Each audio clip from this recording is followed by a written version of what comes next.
Ito yung sign na bato.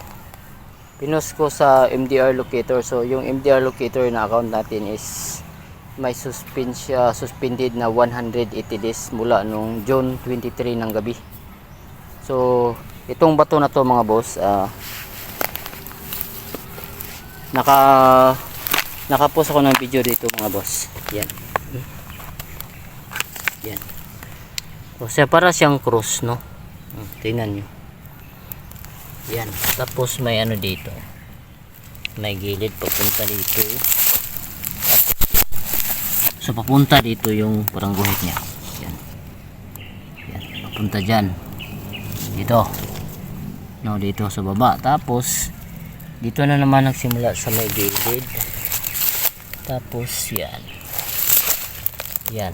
So hanggang dito, parang dito din, no? Dito, no? Tapos ito parang C siya, diba? Dot. So C siya na hindi siya perfect. Tingnan nyo yung guhit, oh. Yan. Tapos papunta dito, yan. Hanggang dito, yan. Ibig sabihin pasok siya, oh. Pasok siya. Kasi mula dito yung guhit niya, oh. Dito, oh. So hindi lang siya perfect, oh. Yan, oh.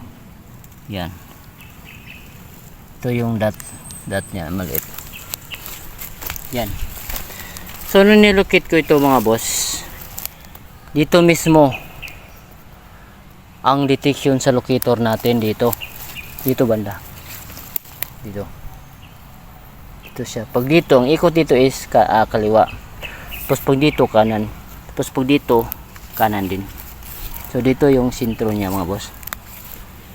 Ang ano lang dito, pag hukayin to, kailangan tong kunin, no?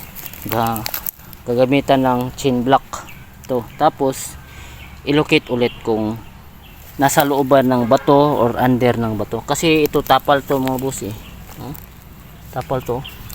Kita nyo naman mga boss. Yung yan, no? Yung galing dito, yan. Tapos dito yan. So parang ano, tinapal lang ito mga boss, yan, no? Nakikita nyo parang bato sa dagat, no? So hindi siya nature, man-made talaga to mga boss, no? Ito may kalaliman to. Pinost ko to nung May. Kasi dito ako nakatira galing sa Oroquita City. So ang lugar na to is Linamon, Lanao del Norte. So ito yung mga boss, no? So magandang sign. Maganda talaga mga boss. Tapos yung puno ng kaimito na yan, may detection din sa gold. So mga giveaways yan. So ang pinakamalaki yung dyan, yung may ano na water limit. So yun lang mga boss. So ito daanan ng mga tao papunta dyan. So may box type na malaki dyan. Tapos dyan sa taas na yan, dyan din yung parang use ya. So puntahan ko maya dyan sa taas. Yun lang mga boss. Ito may sign din, no? Ito yung tinatawag nila na sign na, no? Yung kapag magkapareha parang VS, anong tawag doon? Kalimutan ko ang tawag doon, ganitong sign. So parang tapal din ito mga boss, oh. Tingnan nyo yung hugis papunta dyan, no? Tuyok siya. So yun ang ano, isa mula dito daanan tao 1, 2, 3, 4. Yan. Yun lang mga boss.